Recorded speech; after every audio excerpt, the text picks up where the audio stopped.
Hi, this is Jim, and this is Second Chance, a Moped podcast.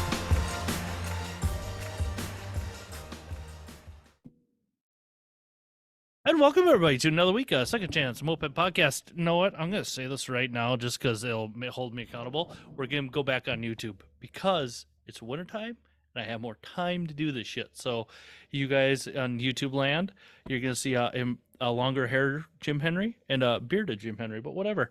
Yeah, dude, I finally did a shop update this week I've been wanting to do for years. I put a ceiling in my shop. The reason why I had to put a ceiling in was my house and my garage got hit by hail really bad this spring, and I just mentioned to him, "Hey, could I get a ridge cap put in my garage because I have really bad humidity and all that stuff, and my paper from my insulation get wet all the time." They did that, cleared all that stuff up, but if I want to heat my garage, now I have to put a ceiling in, and I love it. But like, it was a disaster. I can't thank Steve from the Castle Rollers, Colby, my chase driver for Baker's Dozen, and even my niece Sydney Bryan. She even helped me put up one sheet of drywall. So, but I felt like Dexter there. I had a lot of poly going on. I was looking for some bodies, whatever. Um, that was my attempt at humor, people. But yeah, I'm so effing excited, and that's another thing I'm gonna try to do is cut down the f bombs. Um, Mopeds, like, we just got snow in Minnesota, and the moped season kind of wrapped up already.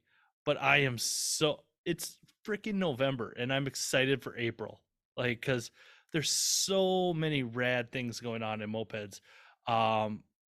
Treats just dropped all those freaking Hobbit rear wheel Hobbit mags, which is super cool for Hobbit people. The rear brake pads coming out, from what I hear. It's gonna be awesome. I saw some demo stuff for it. It's gonna actually lock up harder than OEM, so that's rad. Um, I'm excited for Baker. So, like, Colby and I were talking about already, starting out in the salt fat lats. And I'm excited for something that I'm going to be coming to a couple weeks. Chad Burke's Build and Gather, and a person who I met, not related to Chad Burke at all, but somebody who I actually met. We had some interactions early on, and like I had probably had foot and mouth syndrome a lot because I always feel like I have to defend myself all the time and not just let people be them. And I got to meet my guest for a few minutes at the Zeros swap meet, which was just a freaking riot. I love Andy and just Jared, all Reno, all those kids, Evil Steve, which I still will plant my flag in the sand. Zeros, you screwed up. He should have been Steve the jeweler. I mean, he's a goddamn jeweler. How do you not name somebody a jeweler? Anyways, gonna let it go. But no, like, I've never been to this city. I've been all around the city, and I need to get there. I'm doing a terrible lead in. I'm just gonna have my guest introduce himself right now. All right. Hey, how you doing? I'm like not accustomed to talking on the internet myself, but Yeah. I'm Alex Samuel, member of Motor City Riot Moped Club and owner of Detroit Moped Works, owner of the former Old Nasty Yacht Club, which was the MCR clubhouse for a lot of years. Yeah, I'm full into mopeds. I think I'm about as in as a person can be here with the shop and all. Yeah, dude. And I had Andy. I call him Detroit Andy or Treatland Andy. I think it's Detroit Andy. I had him on the show a couple years ago. Oh, can't believe that's been that long already. And he talked about, it was the first time I ever heard of the Old Nasty Yacht Club, because I'm still feel like I'm super new to mopeds, even though I'm not gonna say it because I'm gonna get too much yet.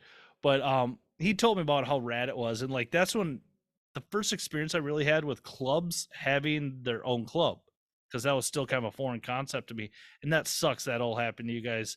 But we're gonna get into it. We're gonna do all that. We're gonna talk about all that stuff. I need to ask you and I'm screwing up all my lead-ins tonight, but whatever. Right. Here, Alex, on Second Chance Moped Podcast, we go through people's moped journeys, i.e. the very first time they ever saw a moped, to like smile ride, early part, middle part, and what it's like today. So, Alex, let me ask you this: All right. what was the very first time you ever remember seeing a moped? You're not necessarily getting on, but like you conceptually know that is a moped. I don't know that I specifically didn't know that it was a moped, but when I was 11 years old back in 92, I went to Italy and I was at a camp there for a month. And like we'd go to town and you'd see people on mopeds. Like I didn't know what it was, right? Like I Mhm. just had no idea, but I had like an image mentally burned in my head of what this contraption was. So like I felt like it was a moped, you know. But in Detroit, we didn't have mopeds, or at least not anything that was like in my field of vision. You know, occasionally there were some kids in the neighborhood with sprees. And in my mind, the difference between a proper moped and like a 1980s scooter was the wheel size. You know, so I remember like Okay. when Craigslist first came out, I was on there and I'm like, moped with big wheels, right? Like I didn't even like conceptually understand what I was searching for, and that didn't take me anywhere. And then sometime after college, I went to Greece and I saw him again, and I was like, I need this thing, like whatever this thing is, I need to get it. And then I'm a sucker, Alex. Let me pause for a second. I'm a sucker for like timelines and like dates and stuff like that. Okay, so like, what year were you in Greece? Like, I think we're around the same age, but like, college can mean a lot of different times. yeah, So yeah. It would have been probably, I can look at my MySpace years, whenever that was. hell Uh, yeah, so what was that like? 2001, baby. That's the Yeah, peak. 2001. Yeah. So yeah, it might have been probably 2003, but Okay. either or, right? So yeah, so I was there and I was like, I should, so it was back in my head again. I'm back on the quest, but again, still didn't like quite know what it was. Plus, I was partying a lot, right? Yeah, dude, you're younger than I am now. Not that young, but younger than I am now. Yeah, And, dude, you're in a foreign country. You're gonna absorb everything you can. Yeah. And then maybe let's say 2008 or so. I was at a garage, or I was working doing like demolition, mold remediation, gutting basements. And next door to the house that we were working at was a garage sale, and there was a red Puch Maxi like the one behind you, and a Honda Urban Express. And I was like, I don't know what this is. I want to buy them. So I bought them from this old Italian guy. He was like, oh man, my son's gonna be so mad when I sell these, but he's racing his Bugattis or whatever he's racing these days. He doesn't need these, So Yeah. so I bought I'm them. secretly jealous of all you people who found these things at garage sales.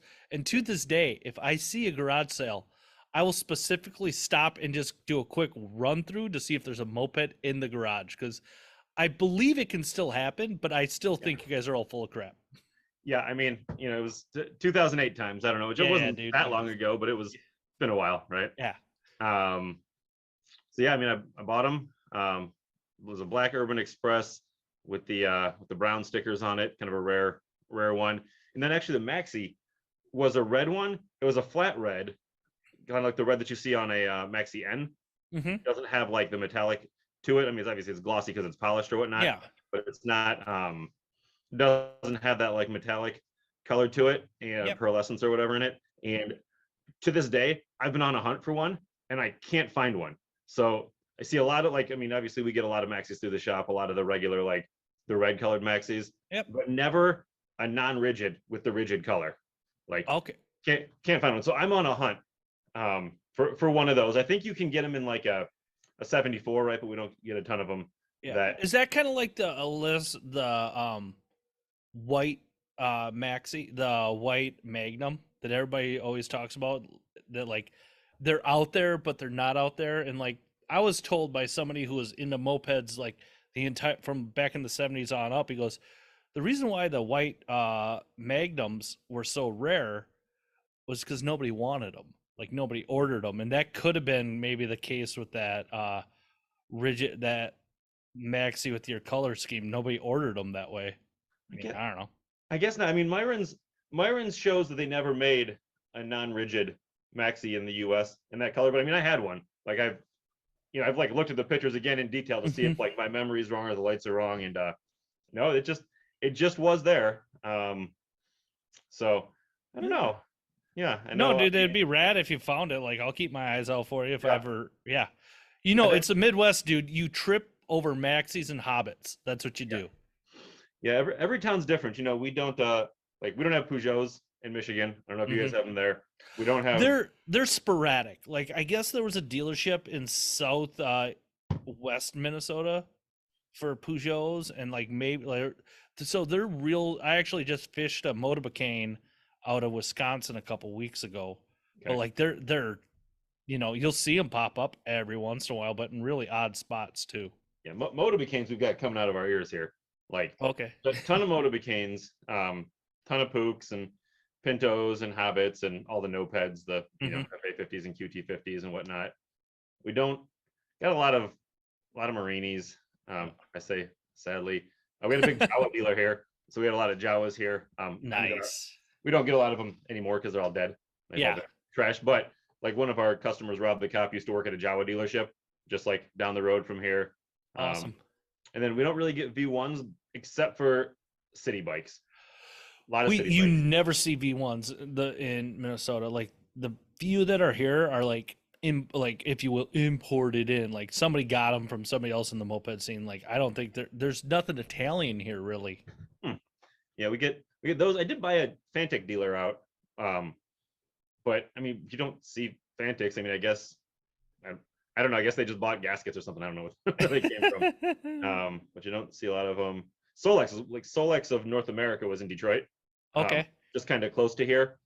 I one time got a bike that had a piece of like oldie time paper in it. There was a City of Detroit Solex bicycle registration form, and so you Dude. could register before like the U.S. Congress made moped laws to make mopeds in every state. Uh-huh. In Detroit, you could buy a Solex style motorized bicycle and get a special registration for it.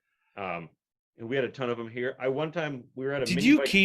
keep that like piece of paper or frame it or I like kept it, but I keep a lot of pieces of paper. So dude, how I can find it, I don't know, but it's here in this building. no, and you don't need to like show me by any means, like, but like I'm that weird like historian hoarder kind of person at times. Like I Yeah. need to keep this and preserve it, but it's like, does it matter? Maybe I don't know.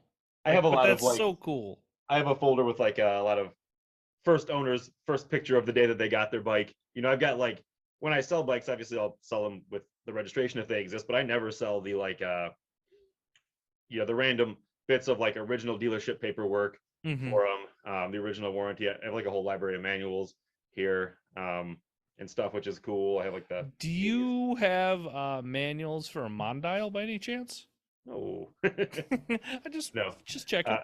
no, yeah, just no. We actually do have quite a few Botavis manuals. We bought out two Botavis dealers, Mhm. but I guess they were probably out of them by Mondial years, and maybe they just didn't have them. Nobody Yeah. bought them. I don't know what it was, but Yeah. I think like in the little, and I'm saying you know way more than me, but like wasn't the Mondial and Grand Prix like the last few years of Badavis? I mean, I would just, I guess in my mind it is, but Yeah. I don't have any. And I That's guess we what could that's put what my it mind on there says and- too. Yeah, They're like realizing nobody wanted their motors, so Yeah. like let's try this. yeah. Well, I mean, yeah. Another one actually that was here too was Track of America, or at Mhm. least their Midwest branch was here. So we get a shitload of Tracks here, and the Tracks were still running the M56 motors for quite a while. They're bad. Well, they're good motors when they work, but they're Yeah. bad motors when they don't work. Is for sure. I think the Track 2-speed motors are great. We we did the Minneapolis to New Orleans pinball run Mhm. as the shop, and then the next year we were all set up. We were going to do Track 2-speeds. We're like, oh, we showed everybody like what we could do on ZAs. Let's do Tracks. And me and Andrew Struther from the No Nos, who used to work here, we built a pair of like complementary Tracks. I did the red, the black, and we did white walls on them, and we did stock cylinder with the MLM pipe and the VM18 and re-geared them. And we had, I mean, they were doing. We had like I think the Polini 2-pedal reeds on it, like the one that looks like the Melosi 4-pedal. Mhm. And we were like, already we're getting, going about 50 on them, and we 50 bikes. We're like, yeah, we're gonna ride Tracks. Dude, that's awesome. And That's then, like Alex, let's stop and pause and everybody kind of really absorb that. A 50-mile-an-hour trek. Like Yeah. that's A, I don't think anybody's tried to do that, but B, like, why would you try to do it? Like, dude, that's awesome. So with the Tracks, they came in the top tank body size, garbage suspension. Like the little one with the front fairing, Mhm. garbage suspension. The and wheels as well. right? The M56 motor, trash. The single speed, like pedal motor that was their own, kind of okay. But the 2-speed motor, perfect. And then they made the one body that was the Olympic and Liberty, and that has, I don't know, they bought the suspension from like a Suzuki or something like that motorcycle. So it's got Suzuki 125 wheels with huge brakes, big dampeners on them, hydraulic suspension on them, super duper comfy. And then the 2-speed motor uses A3 clutches, but they're like an upgraded A3 clutch. It uses the Tomo / Peugeot reblock on there. Like, God, they're great bikes. They're the only, like, you have to have that body with that motor, but yeah.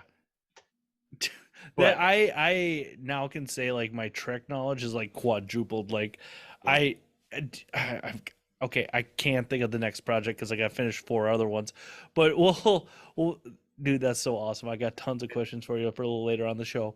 So you're looking for this. You get that maxi from the garage sale. Was it running? Like what was the state of this? Yeah, I mean, it was just a good, clean running, like, wealthy McMansion, not wealthy, but kind of like, sterile suburb McMansion, kind of a place that they kept their bikes sterile and functional and clean. And so, like, we got them and they ran and they were just fine. And, my girlfriend Holly, she would ride the Maxi was hers and the Urban Express was mine. And we'd take him and we'd like ride them to Belle Isle and to the yacht club and to lunch and just like just ride them like two normal people who bought a thing and used them, right? Like nothing.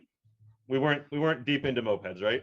So that was gonna be my next question. When did it's an addiction at this point, everybody who's even listening, like when did the teeth really sink in for you with mopeds? Like when did the obsession really hit you then?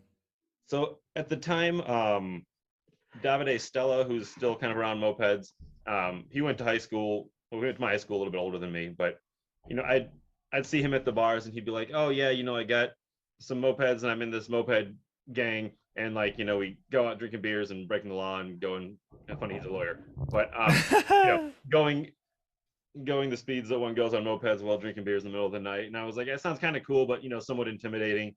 And then actually another friend of mine, also from high school, but a couple years younger than me, he was a DJ around town, Mike Petrak, and he was also in the club, and he had a red maxi just like Holly, and his was kitted, and he's like, you gotta do this. But again, it's like, it's tempting, but it's also intimidating, right? At this point, moped people and culture are not intimidating to me at all. But at the time, like, it seems like something really awesome, crazy, something to us, like just cool as shit, right? Yeah. So, it can be very, I hear you 100%, can be very intimidating. You being you, and if you walk into this whole new scene and culture, like, that you're 100% right. But like, talk about your experience a little more with that. So we, some more years persisted. I'd like look at MCR on the internet, but like, I'm like, it's cool, fun. Our bikes go 25. This is weird. I don't know, whatever, right? And then one year our bikes wouldn't start, and it's funny because I know they just needed like the main jet blown out, or just nothing. I'm sure, right? I'm sure they were perfectly fine bikes, but of course I did just no idea. So then like, I get on the phone and I call 1977 Mopeds. And I'm like, I have these 2 bikes. Talk me through a build. And it's funny. I mean, I talked to them, placed a phone order with 77. They mailed me, a K-Star and a Bing 15 and a bullet pipe for the Pook. And then they mailed me like, I think I have a weekends pipe on the Urban. Anyways, weekends pipe, the Wizard kit, PHVG 21. And so I'm like, I have this stuff. And I like call my car mechanic and I'm like, "Hey, can you put this stuff on?" And he's like, "No, no, like it's not what I do." And I'm like, "Yeah, but I don't understand. I feel like you're a car mechanic. You can obviously fix my toy motorcycle, right?" And he's just like, "No, it's not a thing." So then I proceed to spend all summer with my good buddy, who he built and raced Triumphs. He repaired his own helicopters and flew helicopters. He was like a BMW mechanic at a dealership. He was a bicycle messenger, repairs bicycles. Like, clearly this guy's going to be the guy that's going to know it, right? But he didn't know about on mopeds, right? So like we spent just a lot of nights in his shed kitting 2 bikes, something that like, we charge not very much money for and knock out in a couple hours here. But I mean, we spent like all summer doing this, right? Isn't that weird, that progression of your mechanical knowledge? Like, I struggle with certain bikes just all summer, and like I picked somebody's bike in an hour and a half the other week, or like it's Yeah. weird how like I know another very capable person in the mechanical world, like he's a retired airplane mechanic, and you would think he would know everything, and I'm sitting there teaching him about hobbits, and like it's weird, and that's awesome that like you can be nobody mechanic, and like you can have the expert next to you, and you both can't figure it out at first. Yeah, no, it was a funny thing. I think one of the like we had just opened the shop, and actually Davide, who I mentioned earlier, was in here shopping and or picking something up or whatever he was doing, and a customer came in with a repair, and they were like, here's my whatever moped, easy repair. I should be in pretty good shape. My uncle, who's a pretty good mechanic, worked on it, and Uh-oh. Davide goes, someone's uncle who's a pretty good mechanic is the reason why every moped we get is destroyed. That's awesome, dude. Yeah. That's like my mindset. Every time someone's like, oh, I can't work on it, I'll work on my Harley, I'm like, dude, I fucking hope your Harley works. Like, do you know how much that thing costs? And Yeah. like it's supposed to work, and there's an instruction manual, and you can get parts for it. Like we have to do this all by smell and taste and feel, and Just bitter knowledge is what it comes Yeah. down to. Like actually, like I tell, like you're way more of a moped expert than me, but like the knowledge I have about bikes is because I've messed up that way, so I know not to do that anymore. Basically, you jump kind of a little bit in the timeline. Like, at what point did you said Motor City Riot had already been? It sounded like it had already been established when you got a bike. Like, at what point did you start hanging around, prospecting, like doing all that stuff? So guess it was probably, let's say, 2013 or so. Was the year 12, 13, whatever. Yeah. Kidded the bike. So now it's like, now I can go hang out with the club, right? I feel like now we can go fast enough so we can hang out, and like we can hang and be cool, right? So Well, we do hang like and keep up at least. Yeah. Yep. So I did the Thunderdrome ride, which was fun. That was like when the Thunderdrome races here were still big thing going on. And then so I got to know the club a little bit. And then we had the zombie ride that year, and we're all dressed up in our zombie makeup and riding and drinking, and we're driving down Fort Street where the old Nasty Yacht Club is. And we're driving, I'm like, hey, these dudes who I kind of know, who like, you guys want to come check out this building that I own? And I hadn't been there in years at that point in time. It was just like a building that my buddies and I owned, and we had kind of we failed at getting it going. We're like, oh, we're gonna open the Sweet After Hours Club. And then we like ran new wiring. The city came out and they were like, you didn't pull a permit, we're not going to let you, like, we're not going to turn your power on. Wind came out of our sails, we're just like not doing it. But I left the club in there, and everyone's drinking and running around this dark abandoned building, and they're like, well, we need a clubhouse, can we have this building for the clubhouse? And again, in my mind, like I still have this romantic idea of what these moped people are. I'm like, oh wow, they're all DIY, they're all so artsy fartsy, and so much ingenuity here, like these guys are going to really fix up my building. So I'm like, sure, have free rent, make my building great, So this is like what I imagine is going to happen. And it turns out that like the club didn't have a home at the time. They'd meet at Omnicore, which is a maker space in Eastern Market here. But the people, like, some of the members only wanted to throw time at it, no money. Some only wanted to throw money at it, no time. Some were like, yeah, we just want to drive down from the suburbs and like fuck around. We don't, this is not what we want to be involved with, right? Yep. So I wanted to make this a reality, right? So I ended up spending a lot of time there, helping put the building together, spending a bunch of my personal money trying to get the building in a condition to be used, which meant I spent a lot of time with the club at that point in time. And speaking of Chad Burke Building Gather, so at this point I'm aware of the club thing, but I thought that I had to be asked to be in the club. And my girlfriend Holly and I, we both thought like, we're waiting for our invitation. We're trying not to like overstep, because this is still like new and cool and intimidating, right? So yeah, it's always that weird thing. Like, do I ask? Do they ask me? Blah blah blah blah blah. So we're at Building Gather, and Rodney from our club, who lives in Florida now, he's sitting there drinking his like gallon of Captain Morgan and very Coke, Mountain Dew, root beer, whatever he's doing, and he's like, so when are you guys gonna ask to be in the club? And we're like, what? We're waiting for you. No, you have to ask us. And he's like, no, we don't ask you. You ask us. I'm like, Mhm. oh fuck yeah, we want to do it. You know, so that was I guess you know, that year real quick, Thunderdrome, Zombie Ride, Building Gather, Clubhouse is going on. No, you got a lot going on that year. Let me ask you this. And I understand Michigan, you can just stay in this ecosystem of mopeds. Were you getting out of state? And Ohio doesn't count as out of state. Were you getting out and doing other moped stuff? Like, or were you just staying in that like Michigan ecosystem of mopeds? I mean, it was really like 13 we started hanging out. 14, 15 I can look at like back when you used to go on the Moped Army profile and write every rally that you went to. I can probably check my history, but I think it was like, yeah, probably 14, 15 that we traveled what seemed like a lot. I mean, as much as like at that point, like, you know, adults with jobs can't just be skipping town all the time, but like, you know, at that point, like we went to what was it, like the Dead Peds on the Natchez Trace, went to that one. My girlfriend actually Holly went to like a number of rallies without me.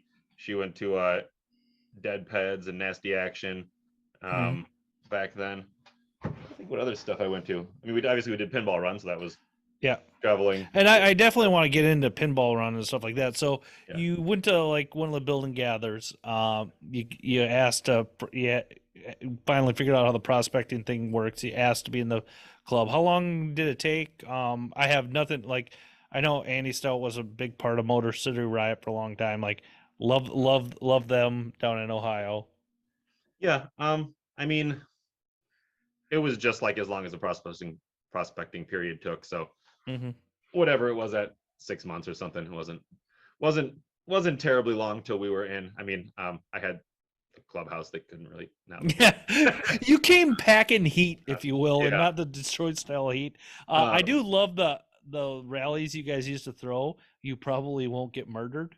Like, that was I forget how we came up with it, but it was just like, you know, you get a lot of these things that people have in their head about Detroit, and it's like, well, what's Detroit like? Is it safe? I'm like, you probably won't get murdered. You know, that was kind of the mindset with it. All of my knowledge of Detroit came from RoboCop in the 80s, so that's all I'm saying. Like, have you watched, there's like a clip on the internet from like, you know, back when there wasn't a million videos, but it's like a 15-minute rap song with like a British rapper, 15 minutes, like the synopsis of the entire movie of RoboCop. No, but I'm now going to dig deeply after this podcast as I edit it for it. Yeah, it's great. Yeah.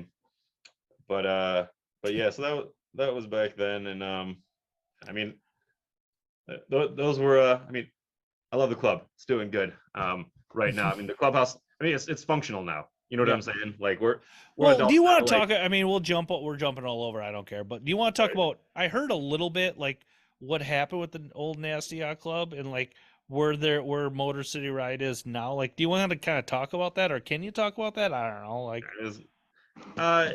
yeah. I mean, there's not really a.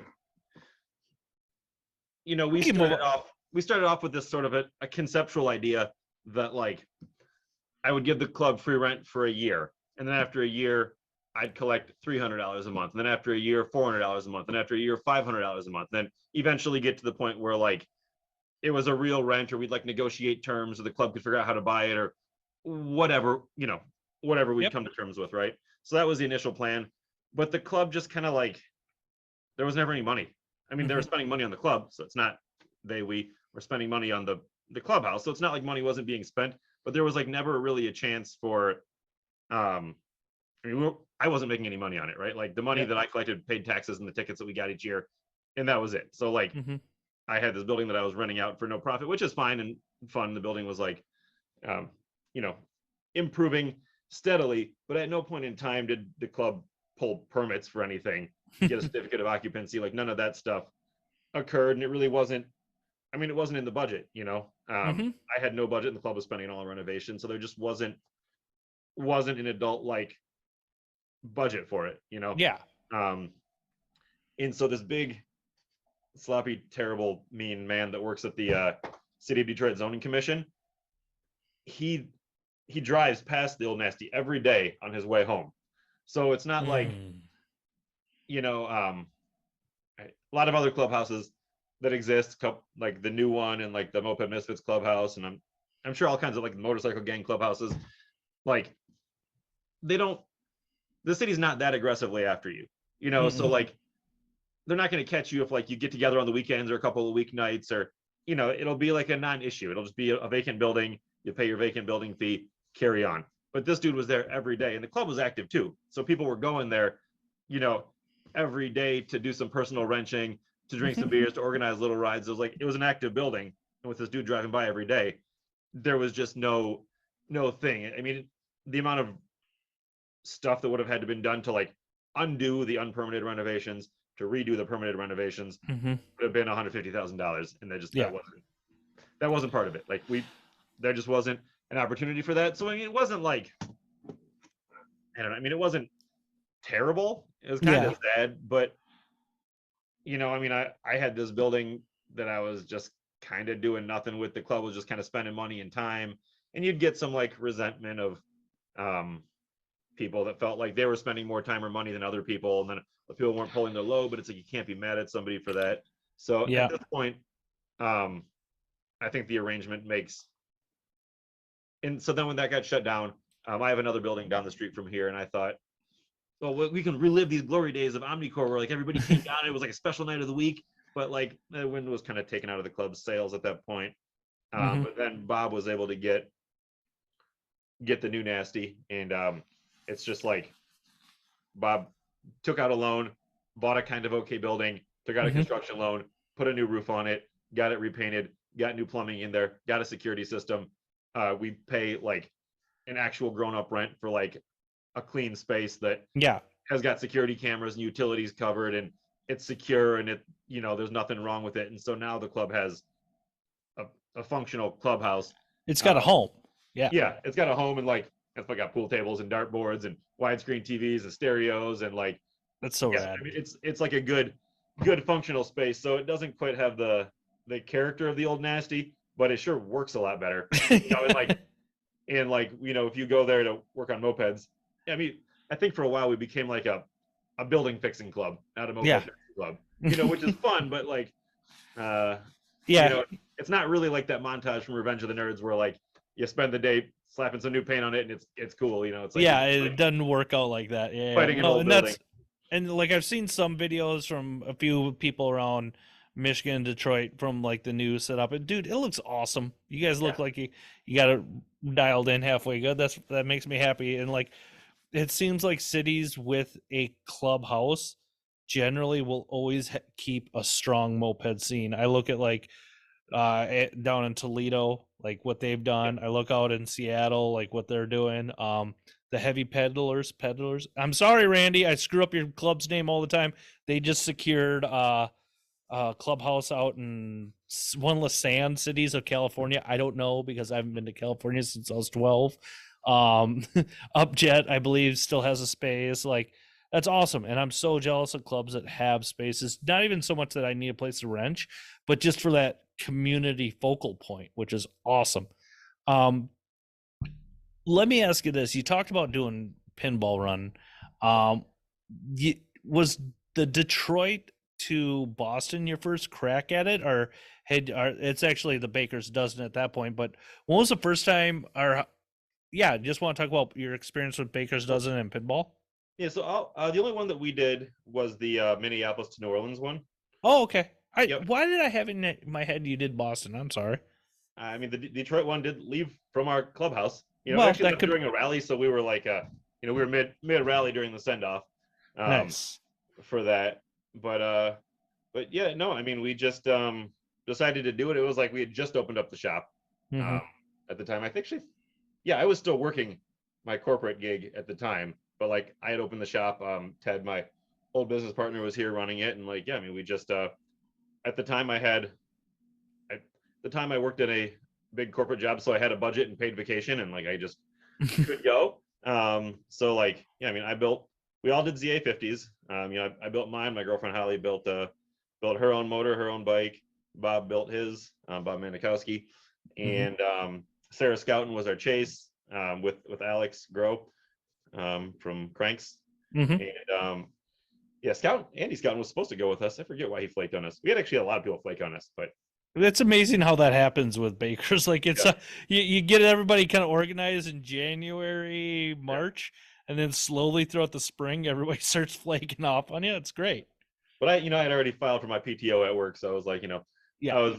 I was going. But yeah, I mean, it was good. It was cool. Like we built some reasonable ZA50s that did about 45 at a relatively low RPM, and Hmm. we just kind of cruised. I remember it's been a while, but the team from, I think it was from Colorado, from Denver, they had won the previous year, Yeah. and they were gunning for first, and they had this little, like, a rigid swinger with a little teeny 2-inch like smooth tires, and they had this big huge fairing on it, and all day, like, the three of us would be riding going 45, and then those dudes would shoot by us, or it was only one of them. They had three dudes switching off on and off on the bike. They'd shoot by us, then like 2 hours later they'd be on the side of the road, like, rebuilding the transmission, putting a new clutch in, and we'd just, like, ride by Now, them, give them a wave, and then, like, we just kind of would go on this sort of a thing over the course of it. But yeah, I mean, it was good, it was fun, it was meditative. Like, I mean, back then, as I do now, it's like monitor, phone, club, email, just like constant thing in and we didn't have like Bluetooth or stereo, like little, like, we just silence, just you in your own head thinking the whole time, which was pretty good and meditative, I thought. that was my experience this year. Like it was pretty, because I didn't have any comms with my chase, and I'm cool with that. Like that's it. It changed me, like, for the better. I think I fucking love it. I'm doing it again next year, and I was gonna give, like, Jordan from Omaha. That was kind of the theme of Baker's this year. Like we'd all pass him right away because Jordan was geared to the hills, and then Jordan would come flying by us, and then Jordan would break down. But like the kid did 80, like, and I think I still will say it was a pretty legit 80, because like when he would blast by you, like going 55, it was like you were standing still. Yeah, I remember those dudes. I think they had I think they got up to like 76 was like the little top GPS and the little tracking thing. But And weren't they? I'll say this: like the rumor is, they were drafting their own bus. Like that's. No, they weren't in a bus. They had a minivan the year that I was out with them. I don't think so. I mean, they were riding on the freeway. They got pulled over on the freeway. Got pulled over a couple times. And cops were just like, "What are you?" We're like, "Yeah, we're sloppy and we're dirty and we're confused." And they're like, "I just don't die, please. Just get out of my town without dying." I've told this story a few times. I don't know if you heard this. Like, we're all leaving out of Jackson Hole, Wyoming, and I was chasing first place, Team Urban Decay, and we were cutting through town. And like I had already been to town. Everybody had been to town once or twice, so you kind of got the idea how to get out of town. Okay. And next thing I know, like I'm following Sam. Next thing I know, I see all these cars pulling over, and I look behind me. Oh shit, there's a cop. I pull over. Sam fucking takes off. This cop's like asking me for all my information. I'm giving it to him. He's like, "What the heck? Who was that? I've never seen that person in my life." Next thing I know, Chad Burke goes right by me. But so yeah, he was the less than pleased. I'm like, "Just, officer, you'll never see us again. Get the hell out of here," type of deal. That's always the case. I mean, even on the zombie ride this year, the cops downtown were like, you can't be on these mini bikes. It can't be on the streets." And I was like, "No, they're mopeds. You have to get the little sticker. It's $15 for 3 year." And she was like, "Okay, fine. Then where's everyone's stickers?" I was like, "Look, I can't be accountable for these." I'm like wearing zombie makeup and drinking beers, but I'm like, I can't be accountable for these people. I'm just saying that they are technically street legal vehicles. From there, we'll figure out what to do about it. Yeah. But I was like, "But we're leaving now o'clock." And she's like, "So you're just leaving?" I was like, "Yep, just five more miles to our clubhouse and we'll be off the roads." She's like, "All right." Well, that was actually kind of rad. They actually let you go. And my luck 90% of the time is, nope, we're giving you every ticket, because that cop listed off every ticket he could have gave me, and it wasn't good. I think it was. So how was it every night for you? Like, did you have to work on your bikes quite a bit, or did you just, like, how was the pinball for you? We were just, so, like, there was three of us all riding relatively tame ZA50s, and anytime we needed something, we'd all pull over together, which I think is really good for, I mean, even on local rides, it's like if you pull Yes. over every time someone has an issue, that means everybody else bikes cool down and are less likely to have an issue, right? So like, I think Holly, like she just rode her bike the whole way. Like she's a light rider and she built a good motor and she didn't do fuck all. She just rode. Like built a good motor, rode the whole way. I think the motor is still on a bike that is like riding around town. Like it's just, maybe it's still on her bike and doesn't matter. Like, so either way, like her motor was just good. Went the whole time, no problem. Bob built a relatively tame motor. And same sort of deal. Like he rode the entire way. He actually like 5 miles out of the finish line, put straight gas in his bike, locked it up like there at the end. Like the thing was over, locked his bike up and had to switch his top end like 5 miles out of the finish line. But did so, and it was crazy. We're in New Orleans, it's like 1,000,000 degrees, but there's a hailstorm. So it's like, yeah. So we're like going over some kind of bridge into town, just getting pelted with hail. Like, oh no! It felt awesome. Like the sun's out, the hail's out, like something really crazy is going on. So they were pretty much good the whole time. I was using the Treats cheap CDIs, like the $75 party pack. Yeah. And I just kept melting coils. So luckily, like we were prepared. Holly and I, like we each built 3 identical motors. We were like just gonna fucking swap motors and not try to fix shit. So, but I ended up not swapping motors, but just swapping ignition. So I ran through all 6 of our CDI stator plates. Jesus. Yeah, like every day I'd melt through a stator plate. And it turns out that what had happened was my box, I don't know, somehow like advanced itself. It's like a little computer program or whatever it is. It advanced itself. So it was just overheating my coils. So like, in retro, I just threw the box away and then got a new box and I stopped melting through coils. But yeah, I mean, honestly, like that was really the only issue that we had was I kept putting new coils on my bike. Like, I mean, if we'd have had one more day, I didn't have one more motor to take a coil off of. Oh, wow. Right? Yeah. But other than that, I mean, we just kind of just rode, built good motors, didn't ride them too crazy. And I mean, with the ZA50, like if you gear it at 2135 or 2137, you can do 45 miles per hour. I don't know what the chart is these days, but it's like 6,000 RPM or something. Like you're just not pushing the bike that hard. Yeah, you're just sipping. So we were just kind of just cruising. No, that's a terrifying feeling. Thinking of blowing up your bike a few miles from the finish line. I vapor locked at the bottom of Mount Hood. Ran out of gas. Didn't know it. I hit the throttle. It felt like everything seemed like a seize to me, and I was ripping off the intake. I was checking reads. And I just spun the flywheel once. I'm like, this thing still has compression. I wonder if it'll start. And I put gas in it and got down the road and finished. That's rad. Like, yeah, and I highly encourage you, if you can, do Baker's this year. Salt Flats, dude, over the mountains. Very cool. I've been there back in college. I haven't been to the Salt Flats since I was a kid, but like I can't wait. That is cool. That's exciting. Go. You have, and like I tell people, you haven't lived until you make a moped go 30 miles an hour at 9,000 feet, because that's what we're gonna have to do again, I think. So you're the owner of Detroit Moped Works. Yep. How did that evolution in your moped life happen? Like, it sounds like that's your full-time job now. You said you had a corporate job and doing this. Like, I respect and have a lot of admiration for anybody who can own a moped shop or any shop that works on moped and make a living. How did that even come about for you guys in Detroit? So basically, like we had the old Nasty, which was like a building, right? So this, like, I'm a hustler, a dummy, I don't know what the term is, right? But like, so I had this building, which then meant that I could get as many mopeds as I wanted to, right? I have all this space, and like no one's going to tell me not to fill my fucking building full of mopeds, right? So I can now get all the mopeds that I want to get. So I'm doing this, and I'm constantly placing treats orders. And so I'm like, well, this is silly. I should get a dealer account, right? Yeah. I didn't have a shop, but I'm like, I had a physical space. Yep.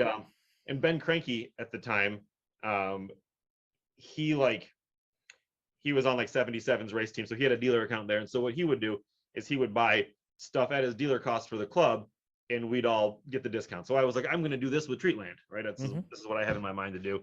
So I get this dealer account, and I'm not charging any profit at all. I just get this account, and I feel like if I'm getting more things for the club and I'm selling them to the club at cost, at least like I'm placing a good number of orders that Treats is going to be happy with me, and they're going to want to let me, be a dealer. Of course, I had to show that I had the ability and kind of like speak as if I was running a little shop in there. But I mean, in reality, I was just getting the club and myself some stuff at a discounted rate.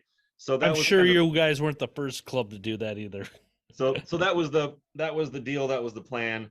So I started doing that, and then so I was kind of doing that. My buddy Ted Slawinski, who was in MCR, was a founding member. He was kind of fixing mopeds for money on the side, out of Omnicore, out of the workspace that the club had previously used, that he was a member of. And then people would come to me from getting parts and see all my bikes and say, well, can you sell me a bike? Can you sell my friend a bike? Right. I didn't, I was working 60 hours a week at some corporate gig to get the money to pay for all this shit. So like, I wasn't doing it. Plus I wasn't that good of a mechanic back then. So I was like, Ted, I have an idea. I have this dealer account in these bikes. You want to fix them up? We can sell them and we'll split the profits 50-50. Okay, cool. Good idea. And then from there, it was like, I was starting to like accumulate a stash of parts, and then I was selling them for like, a meager profit. And I'm like, well, Ted, how about this? When I sell parts, I'll give you 20% of my profit. And then when you do repairs, you give me 20%. So it's like, cool, we're 50-50 on bikes that we do. I give him 20% of this, he gives me 20% of that, right? So now we have a little business, right? And that's cute. So then we make like a Facebook page for it. Facebook page means all of a sudden we're getting a ton of attention. So at this point in time, now it's like meet every day after like, and I'm like at my office job on the phone, sending little emails and whatnot. And every day it's like, okay, meet me at Omnicore, meet me at the Old Nasty Yacht Club, meet me at my garage, right? And that became just like terrible and obnoxious. So at that point it was like, well, all right, I need to buy a space for this. We also like, it was also rude to the people at the maker space, rude to the club to have people stop and buy, right? So that's not like really cool. So I buy this building that we're currently sitting in right now. And so I just like buy it. It's the closest building to my house that I can afford to buy in cash. So I just like buy this building, right? That's cool. So we have it. And it was like a diabetes office, something like that, as a doctor's office. So we rip out all the walls one weekend. I used to do demolition, right? So it's in my skill set. So we rip out all the walls, rip out the carpet. Fuck it, cool. We got a big open space now. We move all the stuff in that weekend, and now Ted's here. And Ted was the head bicycle mechanic for Shinola, but he was doing too much work, so he quit to be here full time, but not like with hours. You know what I'm saying? He was like doing it full time in this space, but it was still like appointment only kind of a thing. But at that point, now we have a space. So now we have like a Google like location thing. I buy a cheap cell phone that we leave on the counter here. So now we have a phone. So now we have a phone, we have a space. I think we've like made a website, like the easiest like homemade WordPress website. So it's like, okay, now we kind of exist, right? So now we start getting attention. We start getting like international press starts coming here, because at the time, I think we don't get press anymore. I think it's like either we've revealed that we're not cool, or we're no longer like so small and niche that we don't get the attention. I don't know. Used to get a lot more attention. But so we're getting all this attention, and then it becomes a thing where, he's here full time. I'm here every day after work. We had like Andy Scouten doing a little bit of part-time work, other club people come in to do a little bit of part-time work here or there. And it just became kind of too much at that point in time. So like, I really had to decide if I was going to like try to make this a thing or just give up, because it was too much to work a full another job. Yeah, you're at the breaking point. Either you go all the way in or you just pull out. Yeah. So I decided to do that. At the time, Ted gets an opportunity to open up Metropolis Bicycles down the road. It's just a bicycle shop down the street. A buddy of his like had some seed money, and they got a good lease opportunity. So he went and opened that, which I think was good. It was sad, he was like my partner. We opened the shop together. We're bros. We did the thing together. But ultimately, I was spending all this money, and I didn't feel ever like I could tell him what to do. I mean, we're partners, right? But like, I was the money partner, he was the work partner. So I didn't ever feel like I could be like, do this better, work harder, longer, whatever, right? Like that felt inappropriate to me, even though like it had to happen. So when he left, you know, I don't know, blessing and curse, I guess, is that I then quit my office job, came here full time, had to like just hire staff, right? Like that Mm-hmm. weren't partners, even though it's all kind of, you know, kind of like a like a co-op or something like that around Yeah. here. But you know, it changed the dynamic, which I think was for the best. And actually, you know, Ted still builds mopeds. I think actually last winter he built a bike for the shop here, and he builds personal bikes. And Brad Potts from the club is his head mechanic down there at the bicycle shop, right? So we're still all in Yeah. cahoots with That's each good, other. and that makes me happy to hear, because like anytime friends are business partners, I always get sketched out, because usually, and you've probably known enough being around your life, like when those relationships end, usually the friendship dissolves. So that makes me happy you guys are all No, still kind of together. it's good. And actually, like this whole e-bike thing really he's smart. Ted's really smart and really good at Mhm. fabricating stuff. I think he has like a double major from RIT at like jewelry design and math, I think. Right. So he's That's- like all different kinds of like fabricator. He's had like big high profile fabricator jobs. So he's got a lot of skill sets down there. And so like for him, and they're mostly a repair shop. A lot of bicycle shops I think are mostly trying to flip bikes. Like Mhm. they fix stuff, you know.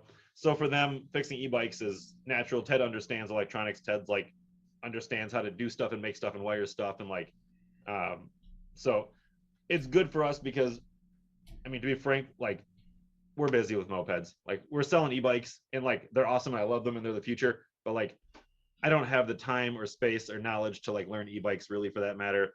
And also they're all bicycle parts. I mean, even the ones that look like mopeds are like moped looking bicycle parts. So like I don't even have access to that stuff really. So it works out well. I can sell e-bikes and he can service them, and he does a lot of wheel work. He builds custom wheels down there, so he can, if anybody needs to send moped wheels, look up Metropolis bicycles, and yeah, he can rebuild moped wheels down there for you, cut custom spokes and whatever. Nice. But so that works out well. And when I do need bicycle stuff, he sells it to me basically at cost, and he needs moped stuff, vice versa, and we kind of work together on. So he actually just did the bike racks in front of the shop here for us. So we're still in cahoots over here as this kind of becomes the future. Yeah, dude. The electric stuff. That's awesome. I know, talking with some people, like how that's awesome you guys survived COVID. Like any small business that was able to get through COVID is fucking thumbs up and rad. How was your moped existence, shop existence, all that during the dark times? I mean, I think this is like a secret, not secret, is that like COVID was kind of awesome for small businesses because it's like, I mean, A, you got like your PPP money. B, every fucking person was getting $600 a month they could spend on stupid shit they didn't need. For example, you know, old mopeds, right? Yep. It also like forced you to everybody was forced to kind of like slim down and reevaluate their business. Like everybody that had a small business, it was like, okay, well, we used to try to offer every single service to try to be comprehensive in a big business, but you end up half the work you do is just at a loss or at a wash, right? And you end up offering a bunch of stuff so that you can be comprehensive that just loses you money, that's not really good for you. You know, so we were able to strip down a lot of the stuff that we did and kind of step back and reevaluate. It gave us some time. We increased prices a little bit, which was good. We're still undercharging, but like it put us in a better position. I will say that I didn't calculate it right. I mean, how could you calculate it right?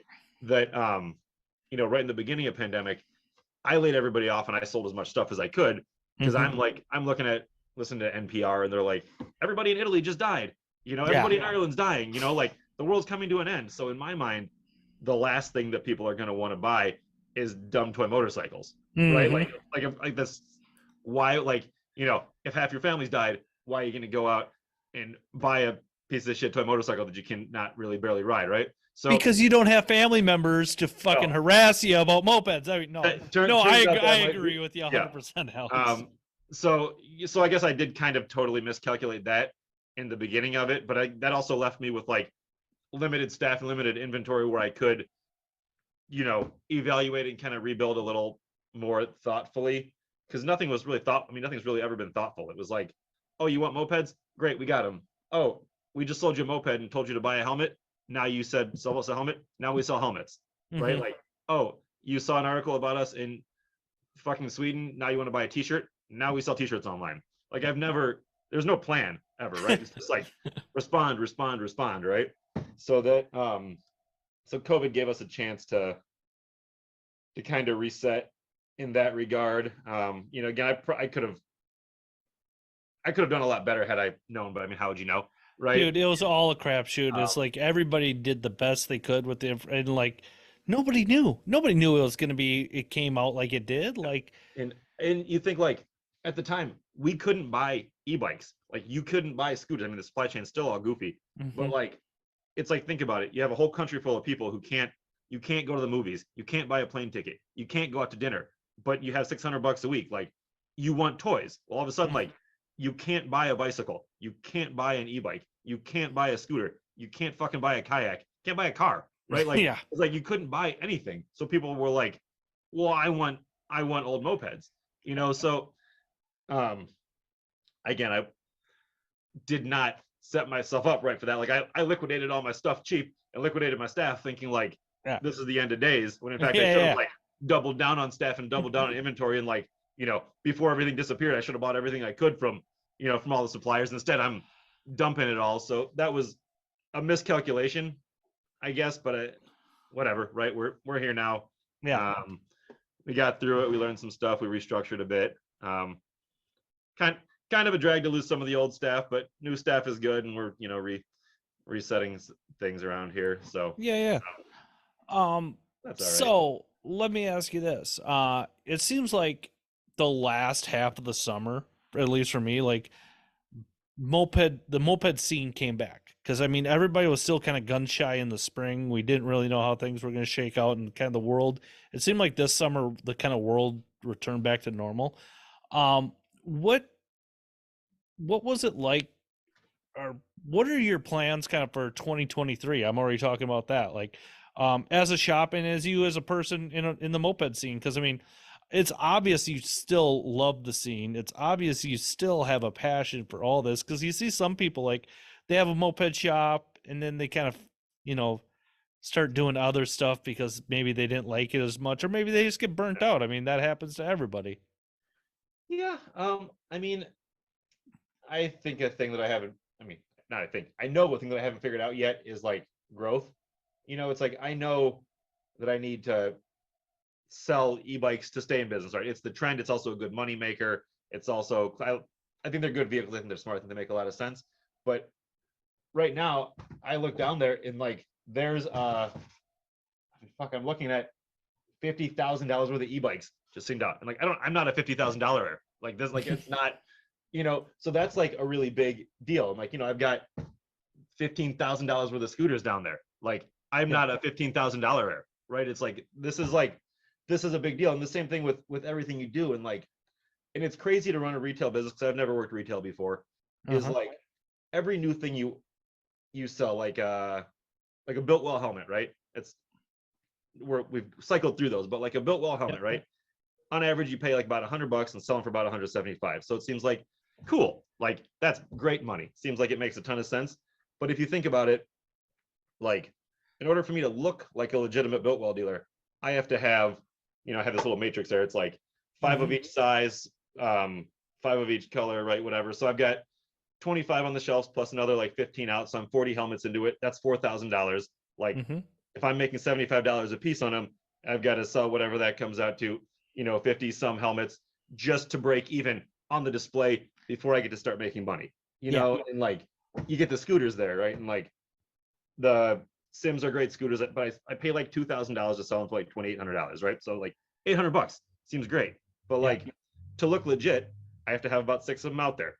6 of them, that's $12,000. Yeah. If I'm making like $800 a piece, that means I need to sell 15 of them just to break even, just so I can look like a scooter dealer, Mm-hmm. right? So it's like, the constant thing is, it's like, what I need to do anyways, long story short, I need to figure out a way to stop adding new stuff to the inventory so I can have some of this money. Because it's like I'm earning inventory. It's not like Yep. we're not making money here, but it all goes into inventory. You're And, reinvesting back into your Yeah. company, and that's super. And I have all the respect for anybody in motorsports or anything like that. Like I grew up in a family with a small business. I understand. I had the bedroom upstairs next to mom and dad's, like talking about the checkbook. I get it, dude. Like I have all the respect in the world for everybody who's like, especially mopeds, because we're such a weird niche, small, big, little community. Yeah, that's why, like, especially you guys in Detroit, like holding it down the way you do. Like for me, you guys in like Magic Touch, you guys are making the most noise in mopeds right now. And I really think Detroit Moped Works is, because you are so diversified. You're selling mopeds, you're selling the e-bikes and all that. That's fucking rad as hell, dude. Yeah, no, it's good. And it's like, you can only have so many years of like each time I want to buy a moped. Uh, okay, we sell mopeds. What kind? 50cc. I think you mean scooter. No, we don't do that. I don't understand. You say Moped Works. So like finally, like, fuck it. Like I'm already paying somebody to like talk on the phone to direct them to a different store. Might as well sell them. And then like the e-bikes I think are great and cool. I mean, they're pricey for what they are because it's new technology. Like, electric cars pricey for what it is because new technology. Everything when it's new is pricey for what it is. But I think it's the future. I think they're awesome. And so you got to do that. And I mean, for the mopeds, I'm too nice. The goal is to just like do tune-ups, add some parts, like, like install some tires, go home, install some cables, go home, and then like sell parts to the moped community, put out some, interesting, informative content on YouTube or Instagram, and kind of keep the mopeds to like facilitating the hobby more than like being a moped shop. Just because if we just be a moped shop, we won't be here to facilitate the hobby.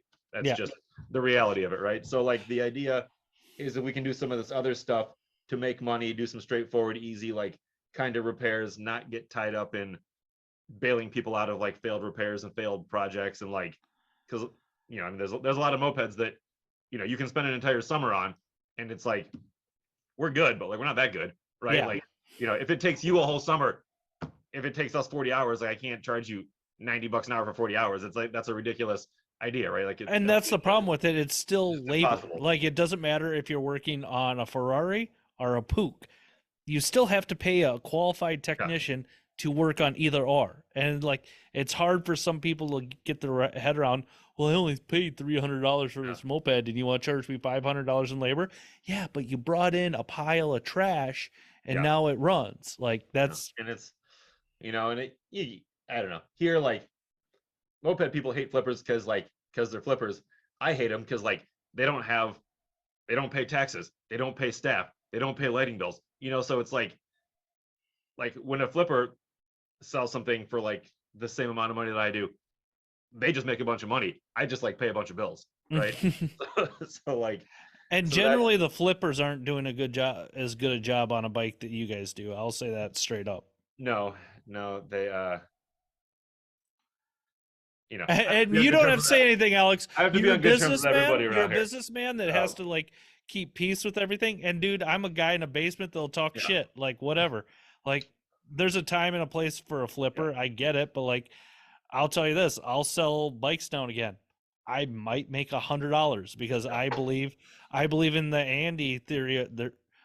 I don't sell mopeds for profits. Like, and when I say I make $100, I really don't make that. I had to go pick the damn thing up. I had to recable it. I had to reline it. Like, yeah, dude. Yeah, that's a funny thing about it is like, as a shop, it's like you kind of sometimes you become a hero of the moped community, but a lot of times you become a villain. It's like, oh, you're charging money for something. Like you're supposed to fix a moped and sell it at a loss, right? Yeah. Like everybody does. But like I remember talking to Trick Metric. I think it was actually at a building gather one of the years, and they were like, oh, it's so frustrating dealing with moped people. I'm like, and at the time, my mindset was like, yeah, that's why I'm selling mopeds to new people who aren't moped people. Like, right? Like my job is not to sell mopeds to moped people.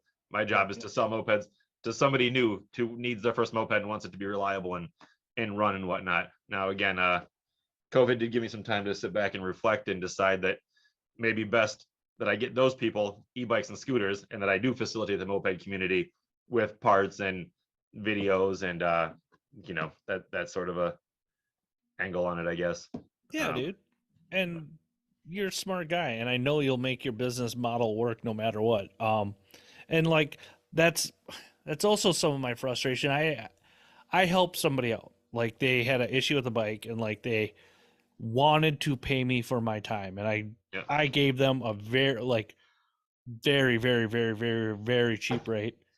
And they're like, okay, sweet, great. And okay, awesome. And I told some people around here, they're like, I'm trying not to get myself in trouble, or this person, they don't listen to the show. They're like, if you're in the vintage moped community, you should work on your own bike, or you shouldn't be in the vintage moped community. And I think that's false. Like, cause like there's a lot of people in the vintage car community that don't work on their cars, but they're allowed to be in there. Why are we such, I don't get that. Like that, I don't understand. I think that the entire incentive of that is that, like, the moment that it becomes accessible, I will say that something that the shop did inadvertently, I don't think we did it like a villain in any sort of a way, but it's like, it used to be moped is broken, you have to sell it for $100. That's it. Like, you sell your moped for $100 because you can't get it fixed. Well, now all of a sudden, like, you can come here and you can pay to get it fixed.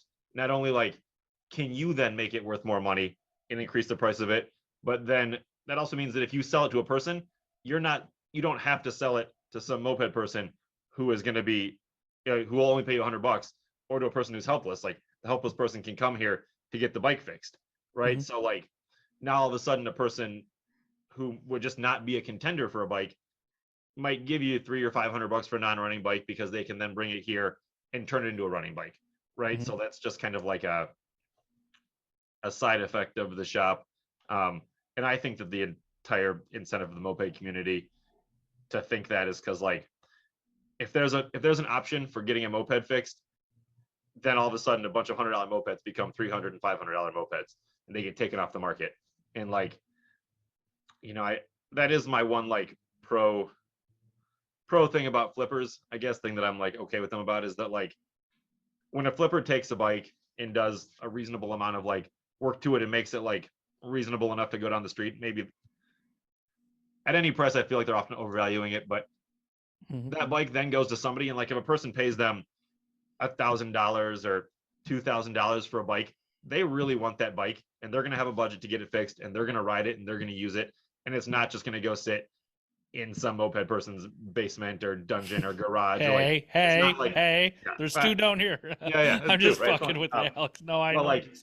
But you've seen like moped people like just throwing away frames, right? Like, that frame could have had a bike on it, but it's like, that was $100 parts bike. Fuck it, throw the frame away. Like, oh, these cases, fuck them, throw them away, right? And so like, when they become if they become worth something, they stay on the road. They go into the hands of people who are gonna treat it like a thing they paid $2,000 for, not like a thing that they paid $100 for, right? And so like, if the goal is to keep mopeds, like keep the vehicles, the piece of history, whatever, on the road, they have to have value. If the value isn't there, then there's no reason to renovate them. There's no reason to take it out of your basement. There's no so good and bad about that is like, fuck, for that matter too, like, moped people, they need Treatland to be developing parts, right? Treatland can only develop parts if they can charge for the parts. Treatland can only charge for the parts if the mopeds have value. So it's like, you might be a moped person being like, well, I don't want values to go up in price. Well, how you just bought, like, you could just go on Treatland and be like, well, I bought a V1L from Europe, and I want to see if I want to put a PHBG 21 or a Makuni 24 or a 15 Sha on it. Cool, I'll just buy a plug and play intake, right? And like, you can only do that because Treats can afford to make that. Treats can only afford to make that because people spend money on mopeds because they have a value, right? So it's like, and like, everybody's all jazzed up about the Hobbit wheels. And I will say this right now. Nobody at Treatland told me any prices of what it was for casting. I know this through my own life experience. That shit ain't cheap.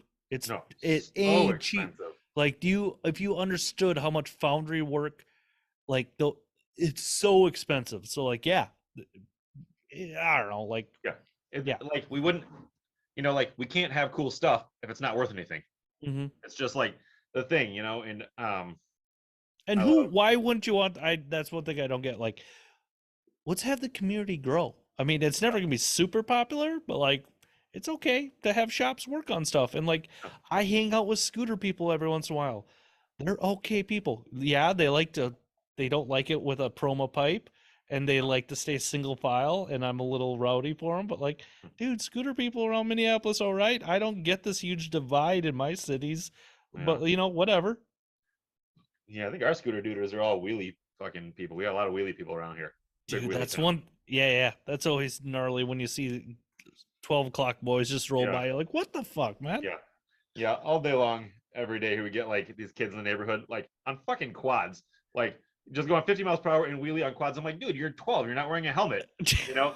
And like, that's a pro and con for us. On one hand, like for every cop that's decided, like, well, if I'm gonna let that go, mopeds and 50-mile-per-hour Onyxes and whatever, like, are Yeah. no issue. There's also some other cop that like is like, I'm sick of all this nonsense up and down the street making all this noise, breaking the law. Like, you're lumped in with them too, right? So Yeah. like, pros and cons of that sort of a thing. Yeah, dude.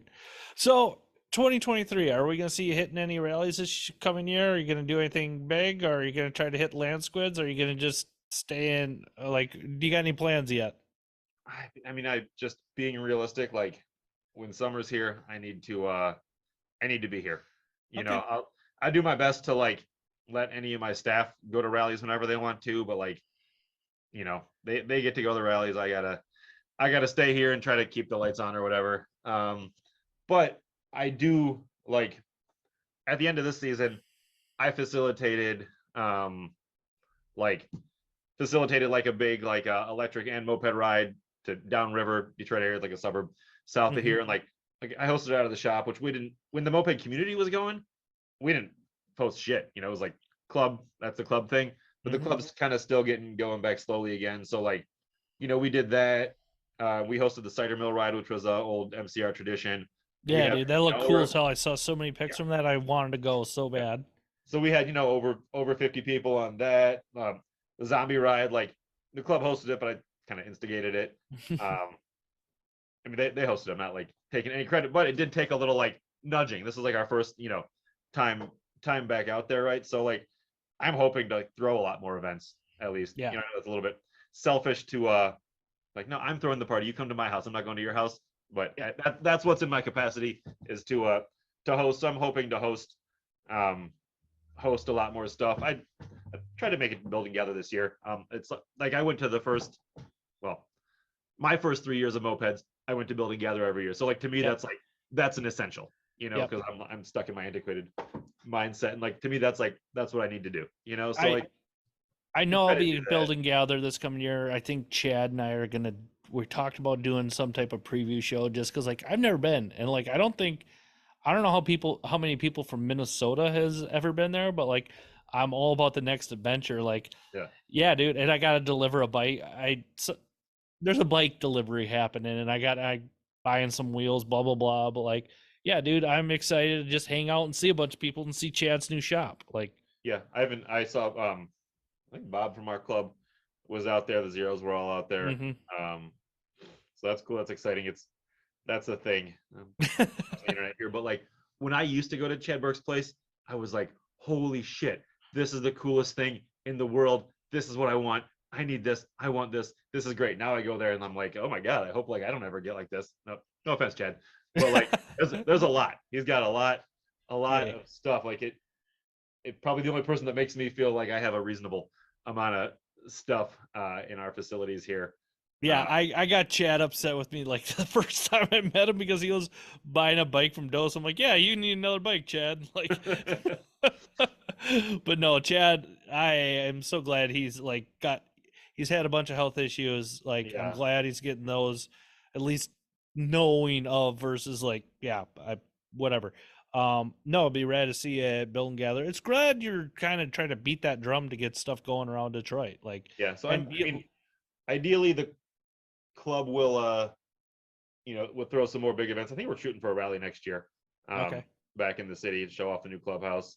Fourth, but I do mean, a 4th of July rally, dude. I'd love to fucking come out to Detroit 4th of July because, yeah, I'm just throwing that out there. Like, I want to go somewhere 4th of July because Baker's is done in the middle of June. Like, I'll probably ride a moped again after that. yeah, I think like I said, I think next meeting is when we pick the rally date. Yeah. So I'll pitch that one for them. Yeah. I think we'll also do like, I'll definitely be at the Zeros winter thing Mhm. again this year. I'll definitely go to that. And what else? I will say this: that couch that Mars and I bought them is so goddamn comfortable. Like I stopped there for a couple hours before the Cleveland rally and took a little cat nap.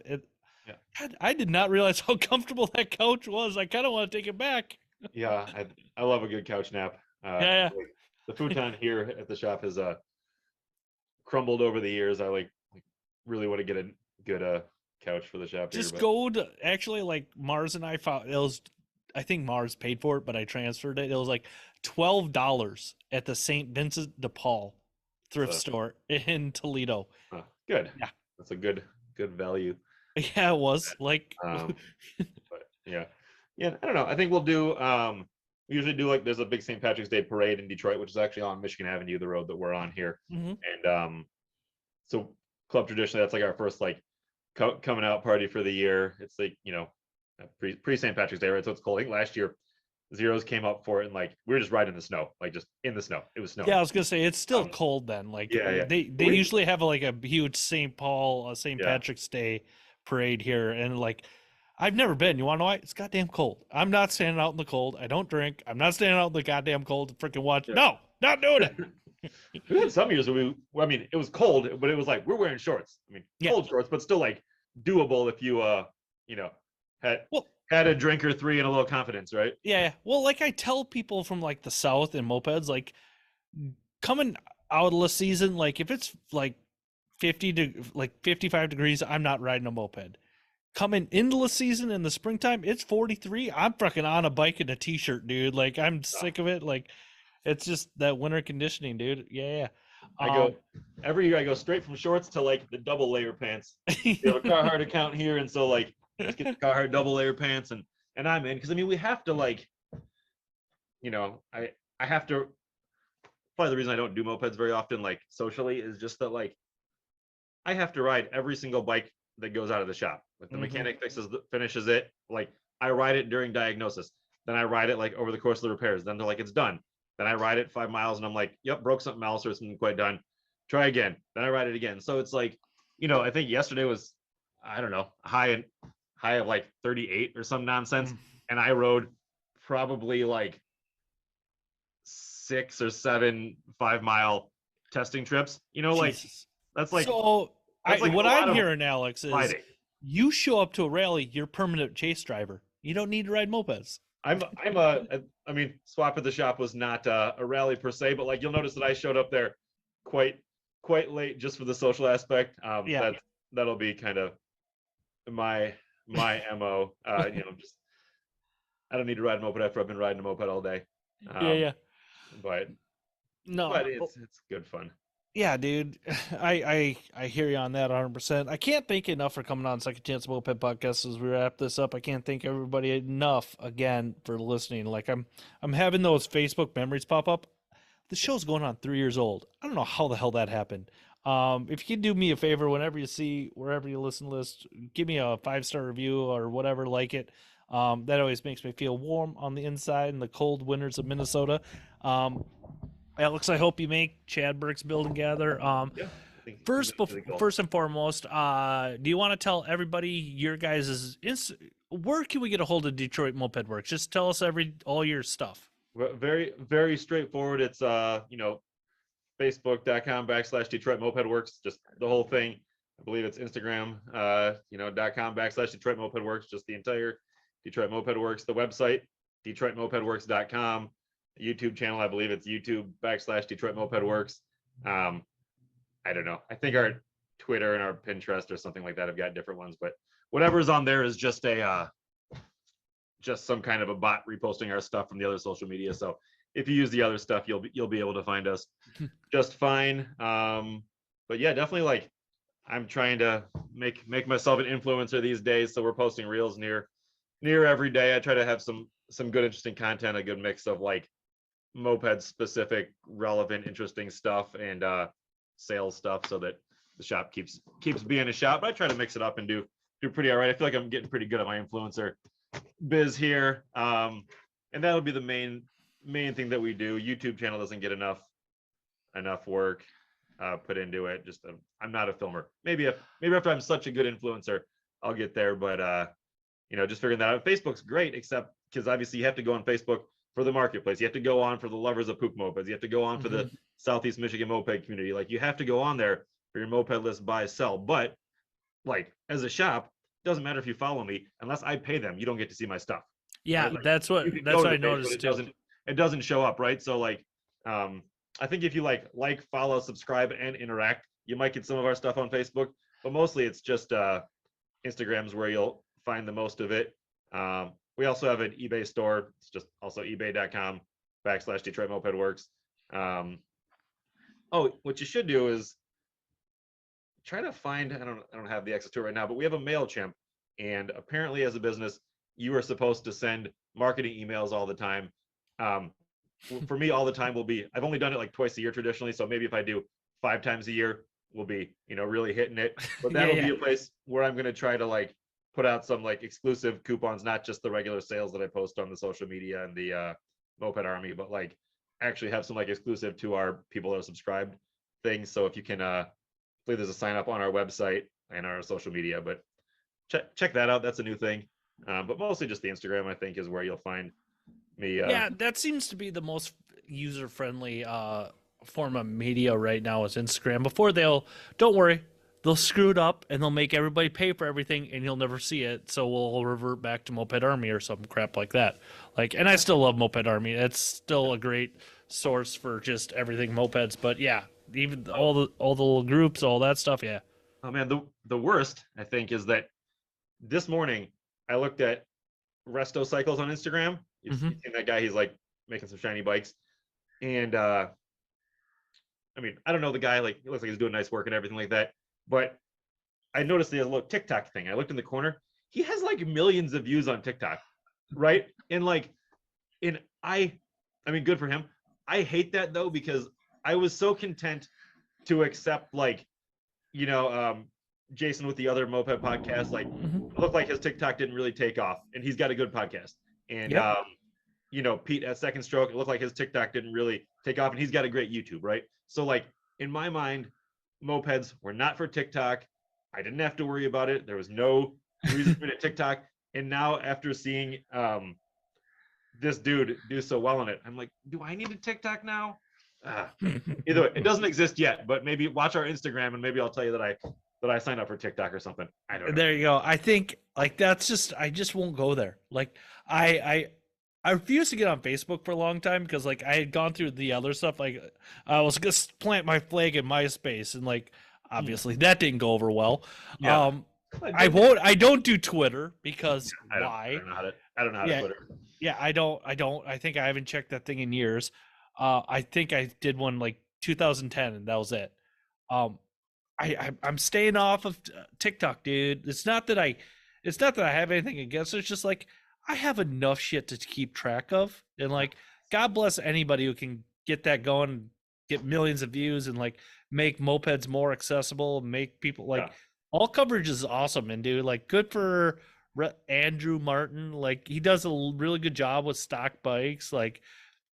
He did my show once. He did Jason's show, like 40 mile an hour blasting to him, and that's awesome, dude. Like that's actually a thing that so like in my mind, you go through the progression. It's like I've gone through this definitely, not only because I own a shop, but it's like for me, like you build a bike that goes, or you ride a bike that goes 25, great, I want to go 30. Go 30, great, I want to go 35. 35, great, I want to go 40, right? And then you get to like 50 and you're like, okay, this is actually really stupid. Now I'm going to spend all this money on hydraulic forks, disc brakes, fucking, new bearings, proper, make everything safe. Okay, well now your bike's safe. Okay, well that's boring again now. Now I want to go 50 or 55. Now I want to go 60. Now you're like spending all this money to make your like toy motorcycle super dangerous. And all of a sudden, like it's like you peak, then you go, I just want to go about 40. That's it. And so Yeah. I'm a bit over 40. Ted, my old partner, here's just turning 40. So he's like, we should all get tattoos that say about 40. That's all you Dude, gotta do, about I 40. don't hate that at all. Like No. I have my like 45-mile-an-hour Hobbit, and then I got like my fast Hobbit, like, and I like both for both reasons still. Like, and you've been in this way longer than me. Like, I'm still a wrestling dork, and that Dusty Rhodes line, Edge of the Lightning Bolt, baby. Like, there's still something to be said about taking these tiny toy motorcycles and rolling at 60 mile an hour on them. Like, dude, It's definitely something. But for me, I mean, a lot of it had to do with like when we were selling a lot of mopeds, I'm warrantying them, right? Like, yeah. Oh, you don't want to sell. You don't want to sell a 60 mile an hour bike. It's a dude. dumb No. idea. Warrantying something that's like a ticking time bomb is just a Yeah. terrible idea. And like besides the financial thing, like you want the people to just be able to ride and have fun, and like that takes it away from it. Also, like danger, right? There's also that aspect of it. I mean, but then the other thing too is like in the culture, like we drink and ride too much. That's just what people do. It's like Exactly. like I don't know why I used to think it was like totally okay. Now I think it's a totally bad look, but like still is part of it, right? And so like it's all two-wheel culture though, dude. Like if you're doing that, I think that you're much better off to be going, a torquey 34 and a half than ride. I mean, especially being up here, how many like snowmobiles, dude? How many snowmobile rides? Those guys are hitting bar to bar to bar to bar to bar. Yeah. It's like that just, and this is again, sober guy saying this stuff, like there's nothing wrong with it if you can handle your shit. I can't handle my shit, so like I can't do it. Yeah. And when you're in a group of a lot of people, like we had this recent ride and we had some Suron guys doing the little wheelies in their Surons, and it's like, I guess they're doing the little dancy thing that they do, hopping around the seat or whatever these wheelie guys do. And like for us, it was like making everybody crazy because it's like, like everyone's had like 3 beers, nobody's bike is registered. We need to stay in file, go the correct speed, follow the law, nobody gets hurt, nobody gets arrested. We're all gonna like, as much as we're like, we're gonna go home tonight. Yeah. As much as like, oh, we're being crazy rebels. It's like, no, like we're just trying to like have a good, clean fun. So when these dudes are like doing the little hop aroundy wheelie stuff and swerving in the middle lanes, like I first had to like reprimand the guy at intersection, and then he would like tamed it down, but was still like dangerous, swerving in and out of the crowd, doing that thing. I mean, I don't know where I was going with that, but point is that I guess doing that is part of two-wheel culture, but there's the other part of it being like, you understand, like at that point you've taken this stupid risk, you now need to keep everything else that you're doing in line, in order, safe, functional, so that it doesn't. And there's a time and place for everything. Showboating like that in a group ride, probably not. Like, do I like going super fast in a group ride? Absolutely not. I hate bringing fast bikes on a group ride. Like, I want a bike that goes like 40 miles an hour, and I'll throw his name out there. Jake Kane has probably the fastest street moped in America. Toby, that thing is insane. Does he ever bring it on group rides? No, because it sucks to ride in group rides. Like, granted, he blasted on people. He did bring it out to the Daggers rally because everybody's heard about this thing for years. So he did like bring a it really out there. antique French bike What? with the Tomos on it, maybe, or something? Yeah, it's the Moby at the Tomos, and Okay, like see, Jake, I know it. yeah, No. like Jake, that thing, the acceleration that thing has is, you'd swear it's variated how quick it is. Yeah, Tomoses are good for some things for sure. Yeah. But yeah. I don't know. There's my little rant about nothing. Yeah, we're talking, right? I figure like you and Jackson, whatever it was a couple of weeks back, just kept talking, right? So yeah. Oh, dude, like no, and that's the secret thing that I love about my podcast. Like, I'm over here on St. Paul, the right side of the river, folks, and that actually had a lot of people in Minneapolis upset that I kept saying the right side of the river. I'm like, look at a map. It's the right side of the river. And like, but like, this is the one time a week I get to talk with mopeds with people. Like, I'm really sporadic for hitting the group night Thursday night the casserolers put on, especially after, like I tell people all the time, like Baker's changed me as a person and as a rider. Like, Yeah. I don't like huge group rides anymore. Like, I love going to rallies. I love to see the people, but like, you give me one or two people, I'm good. Even then, Do you know a person called Bob Edwards who goes on casserolas rides? I know I've heard the name. Well, doesn't matter. He just ordered a Spark Cycle Works, electric moped, the Bandit from us today. So that'll be getting shipped to your neck of the woods, and will be on casserolas rides here. Dude, Come, nice. come, I'm come all next about season. it. Yeah, Yeah. yeah. Bob Edwards. Why do I know that name? Yeah. But no, dude, that's awesome. I'm glad somebody from Minnesota is supporting the Yeah. Detroit Moped Works. Yeah, dude. Yeah. Like, it's all rad. It's all rad. That's why, like, I don't hate e-bikes. They scare the shit out of me personally, because especially those Onyx, like, I saw them when they first came out, like, there's no sound. Like, that's Yeah, terrifying. I think, pros and cons about it. I like to joke to people. It's like, well, they're good for crime. You're gonna be doing some crimes and get yourself in and out, not noticed. And you live in Detroit, so that fits the MO. No, I'm fucking. Yeah, it's no, I mostly like graffiti people. They got to sneak around. So I'm like, use one of these little sneaky things, right? The secret ingredients crime. But yeah, no, I mean, the Onyx RCRs are cool looking, and they got a lot of power. But I love the CTY2s, the little step through ones. Fuck yeah, dude. Yep. They handle really well. Like, I'm a big like Series B Murray Free Spirit type of person. I like a big long step through pook, and like that's what it rides like, except dependable, Yeah. But like, yeah, like they do 50. The weights, like the center of gravity is correct on them. They handle really well. Like, they're good looking, and I think the pricing on them. I mean, I know for a vintage moped person, like, $3,700 is a lot of money, but like in the like 50-mile-per-hour e-bike world, like, you can't get something that's that fast with that big of a battery, with that big of a motor, that's that good looking, that rides like a moped for that. Like, it's just, that doesn't exist. So I think that for what I'm looking at them, by the way, that's what I'm I see looking the here. eyes, and I was just Um, gonna say, like, dude, those things look, a step through is a moped. Like, that's, Yeah. I'll say it, like, that looks like a moped to me. Like, Yeah. that's why I fell in love with Hobbits, because that, and like the pooks, like, the step through is a moped. It's a moped. It's the way they're supposed to look. Top tanks are just pretend motorcycles. There, I said it.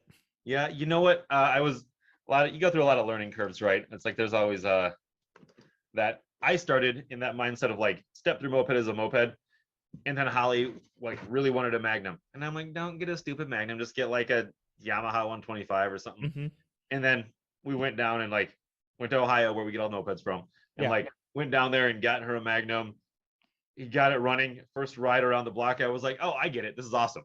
This is just great. Like, it's such a good ride. I mean, for pinball run, it's like the bike that makes sense. Like, big gas tank, big comfortable, but you got, and dude, I have a top tank. Don't get me wrong. I mean, I think you might have seen on Instagram. Like, you have to have a big tank. You have to do a top tank, unless you're Urban Decay and you have a freaking monstrosity of whatever the fuck that thing was. But love you guys.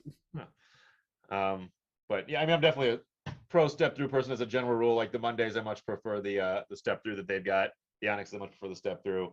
Like I said, I like the big step through pooks, but like, fuck, a Magnum's a good bike. Yeah. Like, yeah. I like anybody who wants to be too cool for it. No, they're so good. Like, they're so good to ride. So good to ride. No, dude, I like a I'm not gonna say I will never own a Magnum. Like, I think they are a good handling bike when they're set up right. Like, I've been on a few of them and they were not. I wanted to start. That's my problem with mopeds in general, and why I have a hard time riding other people's mopeds. If I know there's something not correct on there, I want to fix it. I want to start working on it, and like, that's why I like to stay to my bikes. I think something too about like the big stable bikes, those, it really depends what you're using them for. Like, when the 2017-18 Tomoses that we had, Mhm. You know those the racing TTs, the Yep. big plastic thing with the big wide wheels and the hydraulic suspension and all that. Like, I mean, you got those things, and that thing had the same motor as the as the regular step through. Yep. And like when you went the 32 stock or whatever you went on the step through, it was so much fun. So torquey, like just stock bike, great. Torquey, fucking perfect, light, 32 felt fast. And on the big one, like 32 was so boring. It's Yeah. so stable, right? And like your goal is to like get from your house to work to the clubhouse, fucking whatever you're doing, Mhm. like fun, right? You're not doing it practically, you're doing it fun. And like the smaller bike is more fun. Now the bigger Mhm. bike, like people would come in here and say, I have a 15-year-old that I need to get to school safely. I'm like, well, you put them on the one that feels safe and not fun and has disc brakes and has hydraulic suspension and like is gonna not kill your 15-year-old. Like, yes, put them on this thing. Or transversely, like, oh, I want to do kick carb pipe CDI go 56 miles per hour. Like, well then sure, yeah, buy this like massively overbuilt thing so that it feels like kind of safe at 55. Yeah. But like if you just want to go about 40, like you don't need to feel safe. You need it to feel fun. Yeah, and that's the way I feel. Like I gotta get that thing fixed next year. My Chow I have 73, dude. That thing is the most fun I've ever had going 27 mile an hour. Like Yeah, you that don't thing. need to go any faster than like 34 on a Chow. I think Yeah. that's like, that's I all you I need. I know you know Lee Pinkerton who lives in St. Paul. I gotta do I'm getting all my greatest hits in tonight. Good. He rode that thing when I had it running. He's like, dude, that thing does not feel like it's 27 mile an hour. I'm like, dude, I've GPSed it. That's all it does. And Yeah. they're just they're just so much fun. And I'm gonna leave that bike stock. Like I need to put seals in it and whatnot because it was from way back when. Yeah. No. And I mean, I think one of the funnest rides I ever had is I bought a Newport 2 from the other side of town here. I don't know, half hour drive away, not too far, right? But like, Hmm. I don't remember if I took a taxi, if I got dropped off. I don't know how I got there actually. In retrospect, it was like pre-lift. I don't know what I did to get there, but point is, got there somehow. Got this bike, and I was like, I'm gonna ride it home now. And it was this bike only went 25, and it wouldn't idle, and I like it was hard to start, so I had to like keep it full throttle the entire way. Right, that was like the only way for me to get home. So like I'm riding bike lane, sidewalk, hopping curbs, like I'm just blowing every single intersection because Yeah. there's no stopping this thing. And like it starts raining, and I'm like in the rain, just like did not back off 1 second for this Yep. entire like hour-long ride or whatever it ended up being back. And like I never had like it was one of the funnest rides. It's just me by myself, like in the rain, hopping curbs, giggling, going 25. But like just perfect. And like, if I had to be like, oh, I'm gonna watch my temperature gauge. How many RPMs am I hitting? Yeah. Like takes all the fun out of it. Like, Yeah. or even for that matter, like, oh, this thing goes 45. I should follow the laws and like be a participant in the rules. But like Yeah. when your bike doesn't barely make any noise and only goes 25, like you can do whatever you want to do.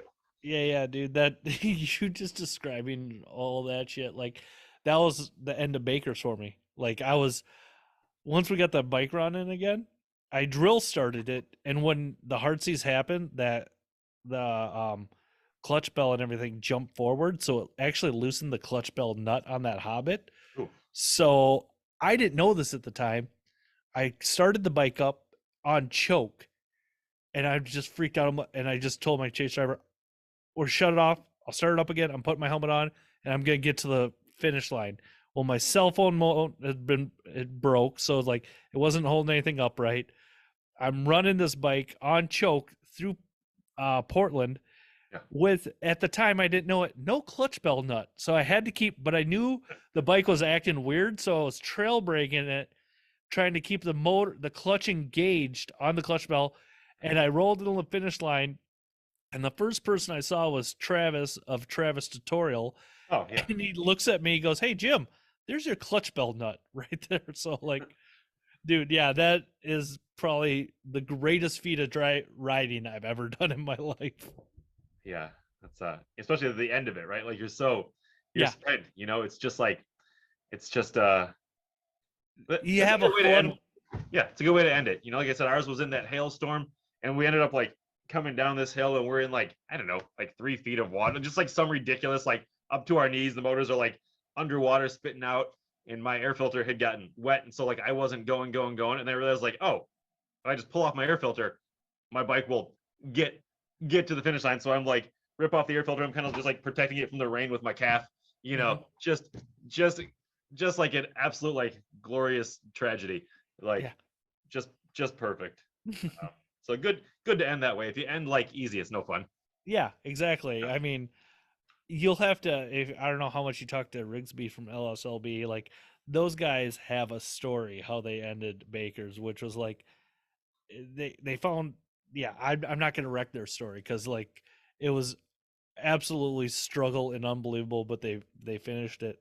Well, I think that one of them was in our shop like 2 weeks ago. It was a girl that rode with them. Is that correct? Yeah, Rigsby had two riders. There was Rory and I forget. Yeah, but I yeah, think you're you right. forget was in our shop like last week. So that was like just exciting to see somebody that had like just wrapped up pinball run and was still all geeked on it. Oh yeah. You know? Everybody this year is still geeked on it. Like I talked to Sam and Zach and Sierra and like everybody's like, dude, I can't wait to do it this coming year. Like there was something, and I don't know, Maitland would be the one to tell you, but like we all got along so well. It was like this huge, great community event thing. Like everybody there, like it was so rad. Like I mean, there was bickering in between the teams because like that happens on pit, but like as a collective, dude, everybody was so like nice and caring and giving. It was really awesome. Like, and that's what I stress to people. It was awesome. Yeah, I would. I don't know that I have it in me anymore, but like also funny. My mom was like, "So that was a cool once in a lifetime thing that you're gonna do once in your lifetime, right? Once, not again, But well, that's what my mom knows me well enough, and like I love Gail, like love my mom. I'm a mama's boy, but like she goes, "You're gonna do this every fucking year now, aren't you?" I'm like, "Yep." She knows me, like yeah, but no, dude. No, I can't wait to see ya. I'm gonna try to swing up to Detroit because I've never been there, and I maybe check out your shop, building gather weekend. We'll see what happens. Again, Alex, I can't thank you enough for coming on Second Thanks Chance for having Moped me. podcast. Yeah, dude. And if you ever find yourself in Minnesota, don't forget you always have a place to stay, rallies or not. So like I always say, what was that? Oh, I just appreciate it. That's all. Yeah. Hold on a second afterwards. Like I always say to people, like, listen, subscribe, and Alex, don't forget, mopeds are dumb. They are. All right, dude. Talk to you later.